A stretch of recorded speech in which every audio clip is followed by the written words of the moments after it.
പക്ഷേ എന്നാലും ഒരുപാട് അനുഭവിച്ച കുട്ടി. ഇപ്പം ഞാൻ കുറേ വീഡിയോസിലൊക്കെ ഞാൻ കണ്ട് പ്രവാസിയുടെ ഭാര്യ കുറേ സുഖങ്ങളൊക്കെ അനുഭവിച്ച് അവനെ പറ്റിച്ച് പോയി എന്നൊക്കെ. പക്ഷെ ആ സുഖങ്ങളൊന്നും അവൾക്ക് കിട്ടിയിട്ടില്ല എന്നുള്ളതാണ് സത്യം. ഫ്രണ്ട്സ്, അസ്സലാമു അലൈക്കും. Welcome to my YouTube channel. Balussery കിനാലൂരിൽ പ്രവാസിയുടെ ഭാര്യ ഷഹല ഷെറിൻ എന്ന് പറയുന്ന 28 വയസ്സുള്ള യുവതി 7 വയസ്സുള്ള മകനെയുമായിട്ട് ഒളിച്ചോടിയ സംഭവത്തിൽ നമ്മൾ 2 വീഡിയോ ചെയ്തിരുന്നു. ഇന്നിതാ അവരുടെ ഏറ്റവും അടുത്ത സുഹൃത്ത് ഒരു ഫ്രണ്ട്സ് ഇപ്പോൾ ഒരു വോയിസ് റെക്കോർഡ് നമ്മുടെ സത്യൻ എന്ന് പറയുന്ന ഒരു യൂട്യൂബർക്ക് അയച്ചു കൊടുത്തിരിക്കുകയാണ്. അദ്ദേഹം അത് പുറത്തുവിടുകയും ചെയ്തിട്ടുണ്ട്. നമ്മളിത് കേൾക്കുന്ന സമയത്ത് നമ്മൾ വിചാരിക്കും, ഈ സഹോദരിക്ക് ആ വീട്ടിൽ ഒരുപാട് ദുരനുഭവങ്ങൾ ഉണ്ടായിരുന്നു. അതുപോലെ തന്നെ ഉമ്മയും അതുപോലെ പെങ്ങളും അടക്കമുള്ള ആൾക്കാർ അവരെ ഒരുപാട് ദ്രോഹിച്ചിരുന്നു. അതുപോലെ തന്നെ വളരെ സാമ്പത്തികപരമായിട്ട് വലിയ ബുദ്ധിമുട്ടുകൾ ആ സഹോദരി അവിടെ അനുഭവിച്ചിരുന്നു. ഇതൊക്കെ സത്യമാണ്. ഞാനിതൊന്നും ഇല്ല എന്ന് എൻ്റെ വീഡിയോയിൽ എവിടെയും ഞാൻ പറഞ്ഞിട്ടില്ല. പല സഹോദരിമാരും കല്യാണം കഴിച്ച് പോയതിന് ശേഷം അവരുടെ ഭർത്തൃ വീട്ടിൽ ഒരുപാട് ദുരനുഭവങ്ങൾ അനുഭവിക്കേണ്ടി വന്നിട്ടുണ്ട്. ഒരുപാട് ദുർമരണങ്ങൾ നമ്മൾ കേട്ടിട്ടുണ്ട്. ഒരുപാട് ആത്മഹത്യകൾ നമ്മൾ ചർച്ച ചെയ്തതാണ്. അതൊക്കെ സത്യമാണ്. പക്ഷേ ഈ സഹോദരി അത്രമാത്രം വേദനകളും ത്യാഗങ്ങളുമെല്ലാം ആ വീട്ടിൽ അനുഭവിച്ചിട്ടുണ്ട് എങ്കിൽ എന്തുകൊണ്ട് ഒരു പ്രാവശ്യമെങ്കിലും ഈ ഒരു കാര്യം വെച്ചുകൊണ്ട് അവിടുത്തെ മഹല്ല് കമ്മിറ്റിയെയോ അതുമായി ബന്ധപ്പെട്ടവരുടെ കുടുംബക്കാരോ എടുത്ത് ഈ പ്രശ്നങ്ങൾ പറഞ്ഞതിന് ശേഷം ഒരു മധ്യസ്ഥമോ അതുമായി ബന്ധപ്പെട്ട ഒരു ചർച്ച പോലും ഒരു പ്രാവശ്യം പോലും നടന്നിട്ടില്ല എന്ന് നിങ്ങൾ മനസ്സിലാക്കണം. പിന്നെ ഭർത്താക്കന്മാരുമായിട്ട് പ്രശ്നമില്ലാത്ത ആൾക്കാരൊന്നുമല്ല ഇന്ന് കേരളത്തിലുള്ള വനിതകളിൽ കൂടുതലും. കല്യാണം കഴിച്ച് പോയതിനു ശേഷം ഒരുപാട് ബുദ്ധിമുട്ടുകൾ അനുഭവിച്ച് സ്വന്തം കുട്ടികൾക്ക് വേണ്ടി ഏറ്റവും വലിയ ത്യാഗങ്ങൾ സഹിക്കുന്ന ആൾക്കാരാണ് നമ്മുടെ പ്രവാസികളുടെ ഭാര്യ എന്ന് തന്നെയാണ് ഞാൻ മനസ്സിലാക്കുന്നത്. പ്രത്യേകിച്ച് പറയുകയാണ് പ്രവാസികളുടെ ഭാര്യ. കാരണം ചില പ്രവാസികളൊക്കെ 2 വർഷം 3 വർഷമൊക്കെ പോയിട്ട് അവിടെ കഷ്ടപ്പെട്ടിട്ട് ഒരുപാട് കഷ്ടപ്പാടുകൾ അത് പ്രവാസ ജീവിതം അനുഭവിക്കുന്ന ആൾക്കാർക്കേ മനസ്സിലാവുകയുള്ളൂ. എന്നിട്ട് പിടിച്ചു നിൽക്കുന്ന ഭാര്യമാരാണ് ഏറ്റവും കൂടുതൽ നമ്മുടെ സമൂഹത്തിൽ. പക്ഷേ ഇത്തരം വിരലിൽ ഉണ്ടാവുന്ന ചില ആൾക്കാർ അവരെ പറയിപ്പിക്കുന്നതുമുണ്ട്. കാരണം ഈ സഹോദരി പറയുന്ന ഒരു വോയിസ് ക്ലിപ്പ് തീർത്ത് നിങ്ങൾ കേൾക്കണം. അപ്പോൾ നിങ്ങൾക്ക് മനസ്സിലാക്കാൻ വേണ്ടി സാധിക്കും. ഒരുപാട് ബുദ്ധിമുട്ടുകൾ അനുഭവിച്ച ഈ യുവതി എടുത്തു ചാടി മറ്റൊരു തീരുമാനമെടുക്കുന്നതിന് മുന്നേ തീർച്ചയായിട്ടും ഇവരുടെ ഈ വേദനകളും വിഷമങ്ങളും എല്ലാം ഒരു സൈഡിൽ നമുക്ക് അവിടെ മാറ്റി നിർത്താം. അങ്ങനെയാണെങ്കിൽ ഇവർ ഒളിച്ചോടിപ്പോയ വ്യക്തി 3 മക്കളുള്ള ഒരു ഭാര്യയുള്ള ഒരു മനുഷ്യനാണ്. അവരെ ചതിച്ചിട്ട് അവരെ കുട്ടികൾക്ക് വാപ്പയില്ലാതാക്കിയിട്ടാണ് ഈ സഹോദരി സ്നേഹിച്ചിട്ട് ഇപ്പോൾ ഒളിച്ചോടിയത്. നിങ്ങൾ പറയുന്ന ഈ സഹോദരി ഇത്രമാത്രം പവിത്രതയുള്ള നല്ല മനസ്സ് ശുദ്ധിയുള്ള നല്ലൊരു സ്ത്രീയാണ് എങ്കിൽ ഒരിക്കലും ഞാൻ പറയുകയാണ് ആ സഹോദരിയെ ഓർത്തെങ്കിലും ഇവരുടെ സ്നേഹത്തിൻ്റെ മുകളിലാണ് ആ സഹോദരിയുടെ വേദന. അത് നിങ്ങൾ മനസ്സിലാക്കണം. അത് തിരിച്ചറിയാൻ കഴിവില്ലാത്ത ഒരു സ്ത്രീയാണ് ഇത്. പിന്നെ എങ്ങനെയാണ് നിങ്ങൾ പറയുന്നത് മാത്രം ഇത്രമാത്രം വേദനകളും വിഷമങ്ങളും ഉമ്മയെ നോക്കണം, പെങ്ങളെ നോക്കണം, ആൻറ്റിയെ നോക്കണം, ഇതൊക്കെ സത്യം. അവിടെ അമ്മാരി പ്രശ്നങ്ങളൊക്കെ ഉണ്ട് എങ്കിൽ അവർ തിരഞ്ഞെടുത്ത വഴി നിങ്ങളൊന്ന് ചിന്തിച്ചാൽ മാത്രം മനസ്സിലാവും ഇതിലെ കള്ളത്തരം. കാരണം അത്രമാത്രം ബുദ്ധിമുട്ടുകൾ ഇവിടെയുള്ള സഹോദരി അപ്പുറത്തൊരു കുടുംബത്തെയും ഒരു ഭാര്യയെയും 3 കുട്ടികളെയും ഇട്ടേച്ച് വരുന്ന ഒരു മനുഷ്യൻ്റെ കൂടെ ഇറങ്ങിപ്പോകുമ്പോൾ ഈ വീട്ടിൽ എന്തുമാത്രം കഷ്ടപ്പാടുകൾ ആ സഹോദരി അനുഭവിച്ചിട്ടുണ്ട്. പിന്നെ ഇതിലും വലിയൊരു കഷ്ടപ്പാടിലേക്ക് ഒരിക്കലും ആ സഹോദരി എടുത്തു ചാടി പോവില്ല. അത് നമുക്ക് മലയാളികൾക്ക് അരിയാഹാരം കഴിക്കുന്ന ആൾക്കാർക്ക് ചിന്തിച്ചാൽ മനസ്സിലാക്കുന്നതേ ഉള്ളൂ. പിന്നെ ആ സഹോദരിയുടെ വേദനയും ആ സഹോദരിയുടെ ശാപവും ഈ മരണം വരെ തീർച്ചയായിട്ടും ഈ സഹോദരിയെ പിന്തുടരുകയും ചെയ്യുമെന്ന കാര്യത്തിൽ യാതൊരു തർക്കവുമില്ല. അതാണ് ഞാൻ എൻ്റെ വീഡിയോയിൽ പറഞ്ഞത്. പിന്നെ ഷഹല എന്ന് പറയുന്ന കുട്ടിക്ക് വീട്ടിൽ എന്തെങ്കിലും ബുദ്ധിമുട്ടുകളോ കാര്യങ്ങളോ ഒക്കെ ഉണ്ട് എങ്കിൽ ഇന്ന് വിവാഹമോചനം നേടാനും അതുപോലെ തന്നെ മറ്റൊരു സഹോദരനുമായി കല്യാണം കഴിക്കാനുമുള്ള എല്ലാ സാഹചര്യവും നമ്മുടെ ഈ ഭൂമിയിൽ പടച്ച തമ്പുരാൻ നമുക്ക് തന്നിട്ടുണ്ട്. അത് ഉപയോഗപ്പെടുത്തുകയും ചെയ്യാം. അല്ലാതെ ഇത്തരത്തിലുള്ള ഒരു പ്രവൃത്തി ചെയ്തിട്ട് ഒരു തെറ്റിനെ മറ്റൊരു തെറ്റ് കൊണ്ട് നമുക്ക് ഒരിക്കലും മായ്ച്ചു കളയാൻ വേണ്ടി സാധിക്കില്ല. ഒരു തെറ്റിനെ നമുക്കൊരു ശരി കൊണ്ട് മാത്രമേ നമുക്ക് മായ്ക്കാൻ വേണ്ടി സാധിക്കൂ എന്ന് ഈ സഹോദരി ഈ ഓഡിയോ ക്ലിപ്പ് അയച്ച ഈ ഫ്രണ്ട്സിനോട് എനിക്ക് വിനീതമായിട്ട് പറയാനുള്ളത്, നിങ്ങൾ പറയുന്നത് പകുതിയും പച്ച കള്ളത്തരമാണ് എന്ന് മനസ്സിലാക്കാൻ വേണ്ടിയിട്ട് മലയാളികൾക്ക് പെട്ടെന്ന് സാധിക്കും. പിന്നെ ഞാൻ പറഞ്ഞതുപോലെ സഹോദരിക്ക് വിഷമങ്ങളോ ബുദ്ധിമുട്ടുകളോ ഒക്കെ ഉണ്ടെങ്കിൽ അത് നേരിടാനും അതിന് മറുമരുന്നായിട്ട് ഒരു 3 കുട്ടികളുള്ള ഒരു ഭാര്യയുള്ള ഒരു മനുഷ്യനെ തട്ടിക്കൊണ്ടു പോവുകയല്ല ചെയ്യേണ്ടത് എന്ന് കൂടി ചിന്തിക്കണം. അവൻ്റെ ഭാഗത്ത് തെറ്റുണ്ട്. അവൻ ചെയ്തത് അങ്ങേയറ്റത്തെ ചെറ്റത്തരമാണ്. അതുകൂടി ഞാൻ ഈ വീഡിയോയുടെ ഭാഗമായിട്ട് പറയുകയാണ്. ഈ സഹോദരി മാത്രമല്ല തെറ്റ് ചെയ്തത്, അദ്ദേഹം ഏറ്റവും വലിയ തെറ്റ് ചെയ്ത മനുഷ്യനാണ്. അവിടെ ഒരു ഭാര്യയും 3 കുട്ടികളെയും ഇട്ടെറിഞ്ഞിട്ടാണ് ഈ തൊലിവെളുപ്പ് കണ്ട സഹോദരിയുടെ കൂടെ ഇറങ്ങിപ്പോയത്. അത് ചെറ്റത്തരമാണ് എന്ന് ഞാൻ ഒരിക്കൽ കൂടി പറയുകയാണ്. നമുക്കിനി ആ വോയിസ് റെക്കോർഡ് കേൾക്കാം. തീർത്ത് നിങ്ങൾ കേൾക്കണം. ഏകദേശം ഒരു 10 മിനിറ്റുള്ള വോയിസ് റെക്കോർഡാണ്. അപ്പോൾ നമുക്ക് ഓഡിയോ ക്ലിപ്പിലേക്ക്. ഹലോ, ഞാൻ നിങ്ങളൊരു വീഡിയോ കണ്ടില്ല ഇന്ന് രാവിലെ. നിങ്ങൾ ഷഹല ഷെറിനെ കുറിച്ച് ചെയ്തൊരു വീഡിയോ. അപ്പോൾ അതിൽ നിങ്ങൾ സഫർ ചെയ്ത കാര്യങ്ങളൊക്കെ സംസാരിച്ചിട്ടുണ്ടായിരുന്നല്ലോ. അപ്പോൾ ഞാൻ അത് കണ്ട സമയത്ത് എനിക്ക് നിങ്ങളോട് ഇത് പറയണം തോന്നി. നിങ്ങൾ പറഞ്ഞ കാര്യങ്ങളൊക്കെ 100% ശരിയായിട്ടുള്ള കാര്യങ്ങളാണ്. കാരണം ഞാൻ അറിഞ്ഞ വ്യക്തിയാണ്, ഞാനവളെ ഒരു ഫ്രണ്ടാണ്, ഏറ്റവും അടുത്ത സുഹൃത്ത് തന്നെ പറയാം. കാരണം നമ്മൾ ഇങ്ങനെ ഓരോ തവണ സംസാരിക്കുന്ന സമയത്ത് ഓൾ പറഞ്ഞ ചില കാര്യങ്ങൾ വെച്ചിട്ട് നിങ്ങളിപ്പോൾ പറഞ്ഞത് ഞാൻ കണക്ട് ചെയ്തപ്പോൾ ഭയങ്കരമായിട്ട് അവൾ അനുഭവിച്ച ഒരു കുട്ടി തന്നെയാണ്. പക്ഷെ ഒരിക്കലും ഞാൻ അവൾ ചെയ്തത് ശരിയെന്ന് ഞാൻ പറയുന്നില്ല കേട്ടോ, 100% ചെയ്തത് തെറ്റാണ്. പക്ഷേ എന്നാലും ഓൾ ഒരുപാട് അനുഭവിച്ച കുട്ടിയാണ്. ഇപ്പം ഞാൻ കുറേ വീഡിയോസിലൊക്കെ ഞാൻ കണ്ട് പ്രവാസിയുടെ ഭാര്യ കുറേ സുഖങ്ങളൊക്കെ അനുഭവിച്ച് അവനെ പറ്റിച്ച് പോയി എന്നൊക്കെ. പക്ഷെ ആ സുഖങ്ങളൊന്നും അവൾക്ക് കിട്ടിയിട്ടില്ല എന്നുള്ളതാണ് സത്യം. വോയിസ് ഇടുമ്പോൾ നിങ്ങൾ ഒരിക്കലും കരുതരുത് കേട്ടോ ഞാൻ അവളെ അനുകൂലിക്കുന്ന ഒരാളാണെന്ന്. ഞാൻ ഇപ്പോഴും ഞാൻ ഒരേ സ്റ്റാൻഡിലാണ് നിൽക്കുന്നത്. കാരണം അവൾ ചെയ്തത് 100% ഇതല്ല ഓൾ ചെയ്യേണ്ട കാര്യങ്ങൾ. ഒന്നെങ്കിൽ നിങ്ങൾ പറഞ്ഞ മാതിരി വീട്ടിലേക്ക് തിരിച്ചു പോവാനോ വീട്ടുകാരോട് പറയാനോ ഒക്കെ ചെയ്യാനോ. പക്ഷെ മുന്നൊരിക്കലും എന്നോട് പറഞ്ഞ കാര്യങ്ങൾ വെച്ചിട്ട് അവൾ വീട്ടിൽ പറഞ്ഞ് പിന്നെ എല്ലാം പ്രയാസങ്ങളും മാറുന്നുള്ള രീതിയിൽ ഹസ്ബൻഡിൻ്റെ വീട്ടുകാർ പറഞ്ഞുകൊണ്ടാണ് അവൾ തിരിച്ചു പോയത് എന്നുള്ളത് അവൾ എൻ്റെ അടുത്തും പറഞ്ഞിട്ടുണ്ടായിരുന്നു. എല്ലാത്തിനും ഒരു മാറി നിൽക്കുന്ന പ്രകൃതമായിരുന്നു എല്ലാത്തിനും. കാരണം ഈവൻ ഇപ്പോൾ നമ്മളെവിടെ പോവുകയാണെങ്കിൽ നമ്മൾ വിളിക്കുന്ന സമയത്ത് പറയില്ല ഞാനിങ്ങനെ ഹസ്ബൻഡിൻ്റെ വീട്ടിലാണ്, നിങ്ങൾ പോയിക്കോളി എന്ന് പറഞ്ഞിട്ട് എല്ലാത്തിനും മാറി നിൽക്കുന്നു. മുന്നൊന്നും ഒരു 3 വർഷം മുന്നൊന്നും നമുക്ക് അവളെ കോണ്ടാക്ട് ചെയ്യാനേ പറ്റിയില്ല. കാരണം ആ സമയത്ത് ഒരു മൊബൈൽ ഫോൺ വരെ ഇല്ലാത്തൊരു ഇതായിരുന്നു. പറയില്ല നമ്മളോട് മൊബൈൽ ഇല്ലായിട്ടാണെന്ന്. പിന്നെ ഒരിക്കലും ഞാനിങ്ങനെ അങ്ങനെ ചോദിച്ച സമയത്ത് അന്ന് എനിക്ക് മൊബൈൽ ഇല്ലായിരുന്നു, അത് കംപ്ലൈൻ്റ് ആയിപ്പോയി, ഇപ്പോഴാണ് എനിക്ക് മൊബൈൽ കിട്ടിയത്. അപ്പം ഞാൻ ചോദിച്ചു അതെന്താ ഇത്രയും കാലമായിട്ട് ഈ ഒരു മൊബൈൽ വാങ്ങാത്തതെന്ന് ചോദിച്ചപ്പോൾ എന്നോട് പറഞ്ഞു അതൊക്കെ വലിയൊരു സ്റ്റോറിയാണ് നിന്നോട് പറഞ്ഞിട്ടുണ്ടായിരുന്നു. അതേപോലെ നിങ്ങളിപ്പോൾ ഇതിൽ GPay വരാനില്ല എന്നുള്ള പറഞ്ഞ കാര്യം ഞാൻ ഒരു ദിവസം ഒരു സ്കാനർ ഇന്ത്യയിൽ ഇട്ട് പറഞ്ഞ് ഇതൊന്ന് പേ ചെയ്യോ.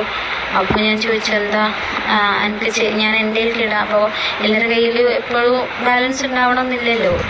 അന്നപ്പോൾ ഞാൻ പറഞ്ഞു എനിക്ക് ചെയ്യാൻ ഈ ചെയ്തോ, ഞാനിപ്പോൾ കുറച്ച് തിരക്കിലാന്ന് പറഞ്ഞ സമയത്ത് എന്നോട് പറഞ്ഞു അതെല്ലാം എനിക്ക് അക്കൗണ്ട് ഇല്ലാത്തതുകൊണ്ടാണ്, എൻ്റെ ഉണ്ടെങ്കിൽ ഈ ചെയ്യില്ലെങ്കിൽ ഞാൻ വേറെ ആരെങ്കിലും കൊണ്ട് ഇടിയിപ്പിക്കാമെന്ന് പറഞ്ഞു. അപ്പോൾ ഞാൻ പറഞ്ഞു പ്രശ്നമില്ല ഞാൻ ചെയ്യാന്നുള്ള രീതിയിൽ ഞാൻ പറഞ്ഞ് ആ പൈസ ഞാൻ ചെയ്തും കൊടുത്തു.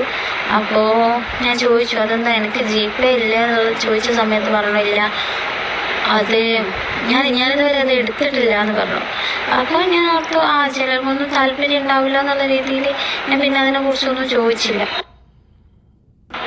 അവൾ അറിയുന്ന ഒരാളോട് ചോദിച്ചു അവളുടെ ലൈഫ് എങ്ങനെയാണെന്ന്.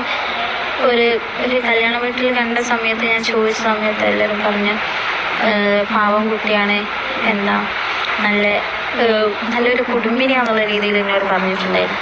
അപ്പം ഞാൻ ചിന്തിച്ചു പിന്നെന്തായിരിക്കും ഇവള് മറക്കുന്ന കാര്യങ്ങൾ എന്ന് ഞാൻ ആലോചിച്ച് ഒരു ദിവസം ഞാൻ ഫോൺ ചെയ്യുന്ന സമയത്ത് ഞാൻ അവളോട് ചോദിച്ചാൽ പറഞ്ഞു ഇവിടെ ഉമ്മക്ക് ചെറിയ ഒരു ആരോഗ്യ പ്രശ്നമുണ്ട്, അപ്പോൾ അത് ഞാൻ നോക്കണം, പിന്നെ ഹസ്ബൻഡ് ഇവിടെ നാട്ടിൽ ജോലിയാണ്, പിന്നെ വീടിൻ്റെ പണി നടന്നുകൊണ്ടിരിക്കുകയാണ്. അപ്പോൾ ഞാനിപ്പോൾ മുന്നിൽ അപ്പായെ കല്യാണം കഴിച്ച വീട്ടിൽ ബാക്കൊക്കെ പൊളിച്ച രീതിയിലാണ്. ഞാനിപ്പോൾ മുന്നിൽക്കൊരു ഷീറ്റ് ഇട്ടിട്ട് അവിടെയാണ് ഞാൻ നിൽക്കാറ്.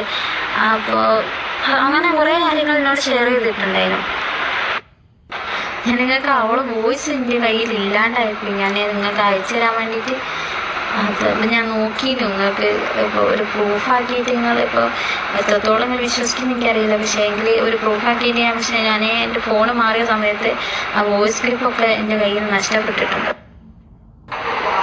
നമ്മളതുപോലെ ഒരു കല്യാണ വീട്ടിൽ നിന്ന് കണ്ട സമയത്താണ് ഞാൻ അവളോട് ഒന്നുകൂടെ സംസാരിച്ച് തുടങ്ങിയത്. കാരണം ഫോണിലൂടെ ഇപ്പോൾ എനിക്ക് ലിമിറ്റേഷൻസ്, ഞാനിവിടെ പുറത്ത് വർക്ക് ചെയ്യുന്ന ഒരാളാണ്. അപ്പോൾ എനിക്ക് അങ്ങനെ അധികം സംസാരിക്കാനും കമ്മ്യൂണിക്കേറ്റ് ചെയ്യാനും പറ്റാറില്ല.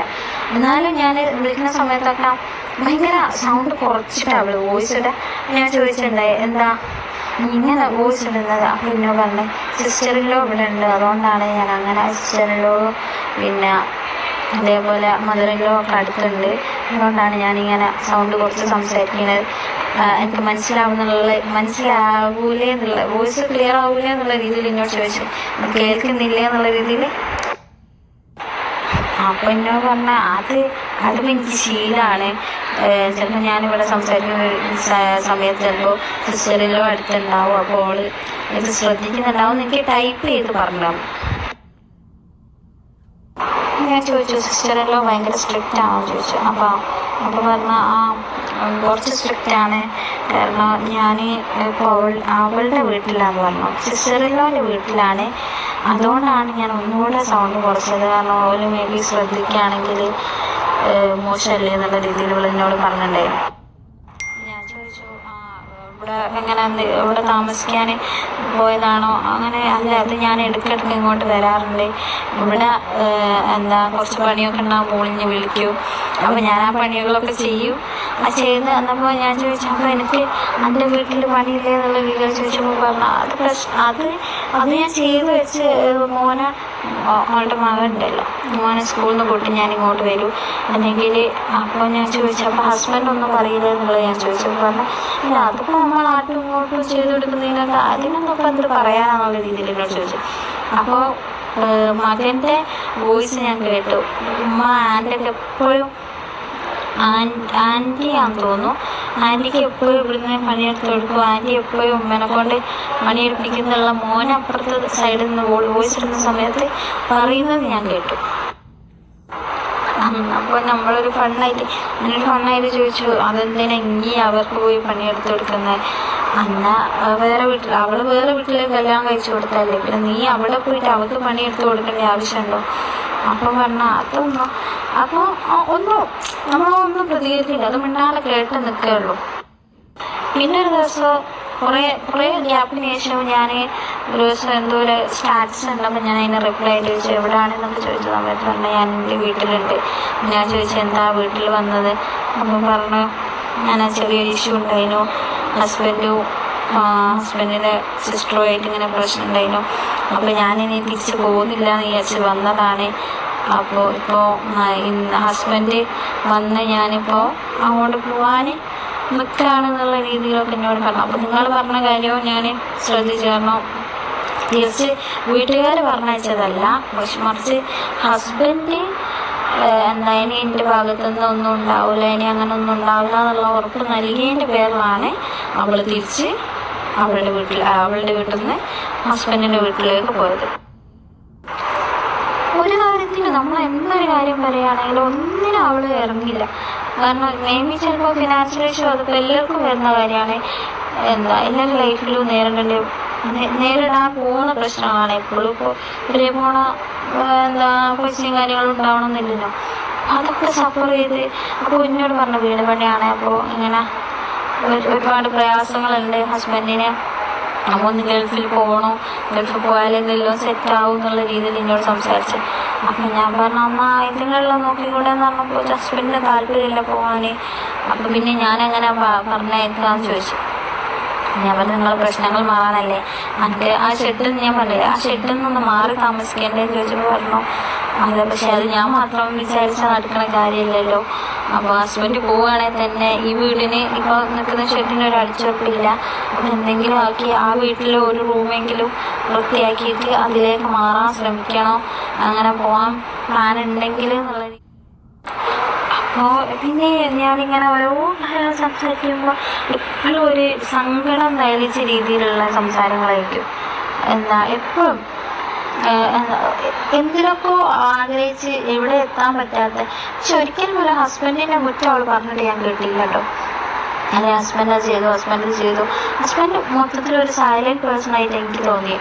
കാരണം നമ്മളൊരു വോയിസ് എടുക്കുമ്പോൾ പോലും അല്ലെങ്കിൽ അവിടുന്ന് പോലും അങ്ങനെ പോലും ഒരു സൗണ്ട് ഞാൻ കേട്ടിട്ടോ അറിഞ്ഞിട്ടോ ഒന്നുമില്ല. അപ്പോൾ ഞാനിങ്ങനെ അപ്പോൾ എനിക്ക് നിങ്ങൾ പറഞ്ഞത് ഞാൻ കണക്ട് ചെയ്തപ്പോൾ എനിക്ക് തോന്നി സിസ്റ്ററിലോ ആയിരിക്കും അവളുടെ ഇഷ്യൂ എന്നുള്ളത്. കാരണം ഞാൻ ഇങ്ങനെ പറഞ്ഞ വോയിസും അതേപോലെ അവളവിടെ പണിയെടുക്കാൻ പോയ രീതിയിലും ഒക്കെ പറഞ്ഞ സമയത്ത് നിങ്ങൾ പറഞ്ഞ വോയിസ് കൂടി കൊണ്ട് ഞാൻ കണക്ട് ചെയ്തു.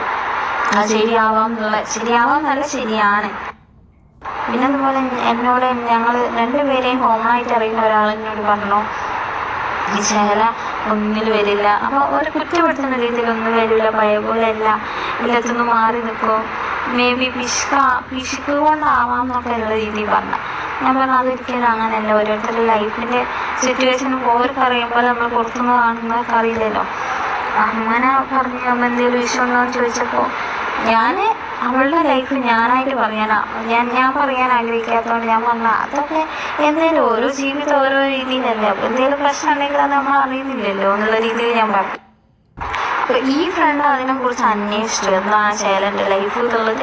അപ്പോൾ അവളുടെ വീടിൻ്റെ അടുത്തുള്ള കുറച്ച് പേരോടൊക്കെ അവൾ അന്വേഷിച്ചിട്ട് തോന്നുന്നത് എന്താണെന്ന് എനിക്കറിയില്ല. അപ്പോൾ എന്നോട് വന്ന് മെസ്സേജ് അയച്ച് പറഞ്ഞു നമ്മൾ വിചാരിച്ച പോലെ ഒന്നല്ല ശൈല പഴയ രീതിയിലേ അല്ല നീ. അപ്പോൾ ഞാൻ അടുത്ത് കണ്ട സമയത്ത് തന്നെ അവൾ ഒരുപാട് മെലിഞ്ഞു ക്ഷീണിച്ച് ഭയങ്കര ടയേർഡായ പോലെ ഫീൽ ചെയ്തിട്ടുണ്ടായിരുന്നു. നമുക്ക് ഇതൊന്നും ഇപ്പം അടുത്തുള്ള സംഭവങ്ങളൊന്നും കേട്ടോ, ഒരു 6 മാസം 7 മാസം മുന്നേ ഒക്കെ ആയിരിക്കും കറക്റ്റ് എനിക്ക് ഓർമ്മയില്ല. കാരണം എൻ്റെ ഫോണ് ജസ്റ്റ് മാറിയോണ്ട്, അല്ലെങ്കിൽ ഞാൻ വോയിസ് നോട്ട് തന്നെ ഷെയർ ചെയ്യാനും ശൈലൻ്റെ വോയിസ് നോട്ട് തന്നെ ഷെയർ ചെയ്യാനും ഓളെ പ്രയാസങ്ങളല്ല, ഓളെ ഓരോ കാര്യങ്ങൾ പറഞ്ഞു. ഒരിക്കലും കുറ്റപ്പെടുത്തലായിട്ട് ഓളത്ത് വരെ പറഞ്ഞിട്ട് ഞാൻ കേട്ടില്ല. അപ്പോൾ നമുക്കിനെ ചിന്തിച്ചാൽ അറിയാമല്ലോ, ഒരു പരിപാടിക്കും വരില്ല, ഒരു പരിപാടിയിലും പങ്കെടുക്കില്ല, എന്തെങ്കിലും ഉണ്ടെങ്കിൽ ഞാൻ എല്ലാം പറയും ഹസ്ബൻഡിൻ്റെ വീട്ടിലാന്ന് പറയുമ്പോൾ നമ്മൾ ചോദിക്കും എന്താ ഹസ്ബൻഡിൻ്റെ വീട്ടിൽ നിന്ന് ചോദിച്ചു പോന്നാൽ പോലെ പറയുമ്പോൾ അതൊന്നും ചോദിക്കില്ല എന്നുള്ള രീതിയിലുള്ള അല്ല, ഞാൻ എല്ലാം ഓളെന്നെ സ്വയം തീരുമാനിച്ച പോലെ ആ രീതിയിൽ അങ്ങ് പറയും. അപ്പം തന്നെ കുറേ കാര്യങ്ങളായി എനിക്ക് തോന്നുന്നുണ്ട്. കാരണം നമ്മളിപ്പോൾ സിസ്റ്ററിലോനെ നിങ്ങൾ പറഞ്ഞതൊക്കെ ഞങ്ങളോട് പറഞ്ഞതൊക്കെ ശരിയാണ്. പക്ഷേങ്കിൽ സിസ്റ്ററിനോട് എനിക്കിപ്പോൾ ആസ് എ ഫ്രണ്ടായി നിൽക്കുന്ന സമയത്ത് ആസ് എ സിസ്റ്റർ എനിക്ക് പറയാം, കാരണം ഞാൻ കണ്ടറിഞ്ഞ കാര്യങ്ങളാണ്. പക്ഷേ ഒരു ഫ്രണ്ടായി നിൽക്കുന്ന സമയത്ത് എനിക്ക് പറയാൻ പറ്റില്ല. കാരണം ഒരു ഫ്രണ്ടിനോട് ഇപ്പോൾ ഒരു ലിമിറ്റ് വെച്ചിട്ടല്ലേ നമുക്ക് സംസാരിക്കുള്ളൂ, അല്ലെങ്കിൽ ഷെയർ ചെയ്യുള്ളൂ. അല്ലാതെ അത്ര ക്ലോസ് ഫ്രണ്ട് ബെസ്റ്റ് ഫ്രണ്ട് അങ്ങനെ ആയാലല്ലേ നമുക്ക് കുറേ കാര്യങ്ങളോടും പറയാൻ പറ്റും. അപ്പോൾ ഈ ബെസ്റ്റ് ഫ്രണ്ട് ഇത് കേൾക്കുന്നുണ്ടെങ്കിൽ ഒരിക്കൽ പോലും എന്നോട് പറഞ്ഞില്ല. അപ്പോൾ ഈ ഓഡിയോ ക്ലിപ്പ് നിങ്ങൾ കേട്ട് കാണും. ഷഹലയുടെ ഏറ്റവും അടുത്ത ബെസ്റ്റ് ഫ്രണ്ട് എന്ന് പറയുന്ന ഒരാളാണ് ഈ ഒരു ഓഡിയോ ക്ലിപ്പ് ഈ ബ്ലോഗർക്ക് അയച്ചു കൊടുക്കുന്നത്. അദ്ദേഹം അത് പബ്ലിഷ് ചെയ്യുകയും ചെയ്തിട്ടുണ്ട്. ധ്യാൻ സത്യൻ എന്ന് പറയുന്ന ഒരു യൂട്യൂബറാണ് ഇത് പുറത്തുവിട്ടത്.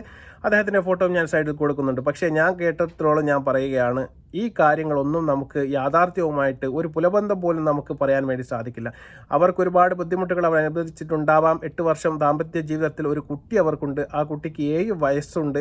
പിന്നെ ആ സഹോദരി പറയുന്ന ഒരു വാക്ക് മാത്രം മതി. ഇന്ന് വരെ അവരുടെ ഹസ്ബൻഡിനെ കുറിച്ചിട്ട് മോശമായിട്ടുള്ള ഒരു വാക്ക് പോലും ഈ സഹോദരിയുമായിട്ട് അവർ പങ്കുവെച്ചിട്ടില്ല.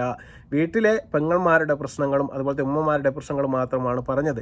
അതിനെല്ലാമുള്ള ഒരു മറുമരുന്നാണ് അദ്ദേഹം പുതിയതായിട്ടൊരു വീടുണ്ടാക്കി ആ വീടിൻ്റെ കടം വീട്ടാൻ വേണ്ടിയിട്ടാണ് അദ്ദേഹം ഗൾഫിലേക്ക് പോയത്. പ്രവാസം 2 വർഷം കഴിഞ്ഞതിന് ശേഷം ഞാൻ നാളെ നാട്ടിലേക്ക് വരുന്നു എന്ന് പറയുന്ന സമയത്ത് ഇന്ന് ഒളിച്ചോടണമെന്നുണ്ടെങ്കിൽ നിങ്ങൾ മനസ്സിലാക്കണം, ഇതൊക്കെ പ്ലാൻഡ് പരിപാടികളാണ്. അവർ ഇത് മുൻകൂട്ടി തയ്യാറാക്കിയതാണ്. അദ്ദേഹം വരുന്നതിൻ്റെ മുന്നേ വീട്ടിലെ സ്വർണമെല്ലാം എടുത്ത് ബാഗെല്ലാം പാക്ക് ചെയ്ത് വളരെ പ്ലാൻഡായിട്ട്, അതും ഞാൻ പറഞ്ഞതുപോലെ 3 മക്കളുള്ള ഒരുത്തൻ്റെ കൂടെ ഒളിച്ചോടി പോകുന്ന ഒരു സഹോദരി, ഇത്രമാത്രം വിഷമങ്ങളും ബുദ്ധിമുട്ടുകളും എല്ലാം ആയിരുന്നു ആ വീട്ടിൽ. അതുകൊണ്ടാണ് പോയത് എന്ന് പറയുമ്പോൾ എനിക്ക് പറയുന്ന സഹോദരിയോട്, നിങ്ങളും ഒരു സ്ത്രീയാണ്. നാളെ നിങ്ങളും കല്യാണം കഴിച്ചിട്ട് നിങ്ങളുടെ ഭർത്താവിൻ്റെ വീട്ടിലേക്ക് പോകും.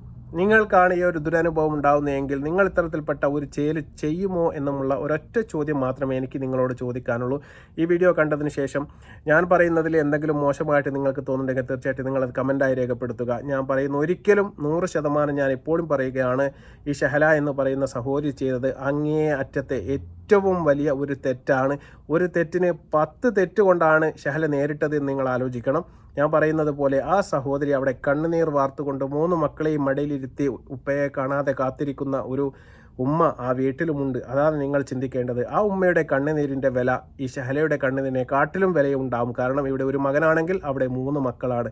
ആ 3 മക്കളെയും അമ്മ ഇപ്പം വെയിലത്തായി നിൽക്കുന്ന ഒരു കാര്യം കൂടി നിങ്ങൾ ആലോചിക്കണം. ഒരു കുടുംബം അവിടെയും കുത്തിച്ചോറാക്കിയിട്ടുണ്ട്, ഇവിടെയും കുത്തിച്ചോറാക്കിയിട്ടുണ്ട്. എന്നിട്ട് പുതിയൊരു ജീവിതം തിരഞ്ഞെടുക്കാനുള്ള ഷഹലയുടെ തീരുമാനം ഈ വീട്ടിലുണ്ടാവുന്ന പ്രശ്നങ്ങൾ കൊണ്ടാണ്, ജയ്സലിൻ്റെ കയ്യിലുള്ള തെറ്റ് കൊണ്ടാണ്, അല്ലെങ്കിൽ ഉമ്മ അല്ലെങ്കിൽ പെങ്ങന്മാരുടെ പ്രശ്നം കൊണ്ടാണ് എന്നൊക്കെ പറഞ്ഞാൽ തീർച്ചയായിട്ടും അത് യാഥാർത്ഥ്യവുമായിട്ട് യാതൊരു ബന്ധവുമില്ല.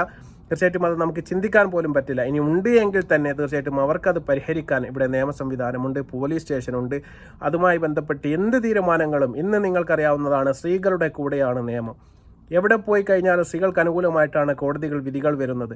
ഇപ്പോൾ നമ്മൾ ഇതിൻ്റെ മുന്നേ നമ്മളൊരു പ്രശ്നം ചർച്ചയിലാണ്. ശ്രീജിത്ത് എന്ന് പറയുന്ന ഒരു മനുഷ്യൻ അദ്ദേഹത്തിൻ്റെ മകനെ ഭാര്യ 8 വർഷം വിട്ടുന്നതിന് ശേഷം കോടതിയിൽ പോയിട്ട് ഒരു നോട്ടീസുമായിട്ട് വന്ന് കൂട്ടിക്കൊണ്ടുപോയ സമയത്ത് അദ്ദേഹം മരണത്തിന് കീഴടങ്ങി, അദ്ദേഹം ആത്മഹത്യ ചെയ്തു.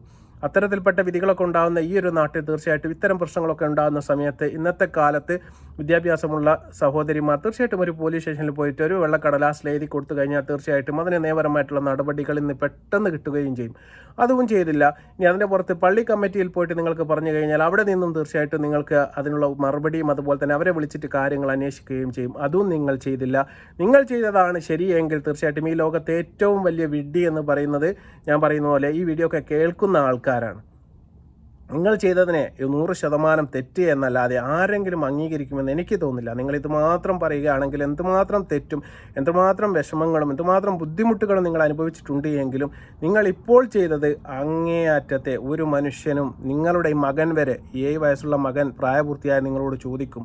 അതെനിക്ക് 100% ഉറപ്പാണ്. അന്നാണ് നിങ്ങൾ കൈമലർത്തുക, എനിക്കൊരു അബദ്ധം പറ്റിപ്പോയി. ആ കുട്ടിക്ക് ഒരു വിവാഹാലോചന വരുന്ന സമയത്ത് തീർച്ചയായിട്ടും അവരും അന്വേഷിക്കും എന്താണ് നിങ്ങളുടെ ബാക്ക്ഗ്രൗണ്ട് എന്നൊക്കെ. അപ്പോഴാണ് നിങ്ങൾക്ക് ഇതിൻ്റെയൊക്കെ ഒരു വേദനയും വിഷമവും എല്ലാം മനസ്സിലാക്കാൻ വേണ്ടി പോകുന്നത്. അതുപോലെ തന്നെ അവിടെയും 3 കുട്ടികൾ അനാഥമായി കിടക്കുന്നുണ്ട്. അവരുടെ വേദനയും തീർച്ചയായിട്ടും ഇന്നല്ലെങ്കിൽ നാളെ നിങ്ങൾ അറിയുക തന്നെ ചെയ്യും. ഏതായാലും വീഡിയോ കണ്ടതിന് ശേഷം എന്താണ് നിങ്ങളുടെ അഭിപ്രായം നിങ്ങൾ കമൻറ്റായി രേഖപ്പെടുത്തുക. അതുപോലെ തന്നെ ഈ ഫ്രണ്ട്സിൻ്റെ വോയിസ് ക്ലിപ്പ് കേട്ടതിന് ശേഷം ഇതിലെന്തെങ്കിലും സത്യമുണ്ട് എന്ന് നിങ്ങൾ ആരെങ്കിലും കരുതുന്നുണ്ടെങ്കിൽ അതും നിങ്ങൾ വോയിസ് ക്ലിപ്പായിട്ട് രേഖപ്പെടുത്തുക. പിന്നെ ഞാൻ പറയുകയാണ്, ഒരിക്കലും ഞാൻ ഈ പ്രവാസികളുടെ എല്ലാ ഭാര്യമാരെയും കുറ്റം പറയുന്നില്ല. ഇത്തരത്തിൽപ്പെട്ട വിരലിൽ എണ്ണാവുന്ന ചില ആൾക്കാർ നമ്മെയും നമ്മുടെ സമൂഹത്തെയും നമ്മുടെ കുടുംബത്തെയും എല്ലാത്തിനെയും പറയിപ്പിക്കുന്ന നിലപാടുകൾ എടുക്കുന്നത് വളരെ മോശമാണ്. ഇനിയെങ്കിലും അത്തരത്തിൽപ്പെട്ട പരിപാടികൾ പോകുന്ന സഹോദരിമാർ ദയവ് ചെയ്തിട്ട് അതിൽ നിന്ന് പിന്തിരിയണമെന്ന് ആവശ്യപ്പെടുകയാണ്. ഏതായാലും വീഡിയോ ഇഷ്ടപ്പെട്ടാൽ ഷെയർ ചെയ്യുക, ലൈക്ക് ചെയ്യുക, സബ്സ്ക്രൈബ് ചെയ്യുക. മറ്റു വീഡിയോ ആയിരുന്നവരെ അസ്സലാമു അലൈക്കും വറഹ്മത്തുള്ളാഹി തആല വബറകാതുഹു.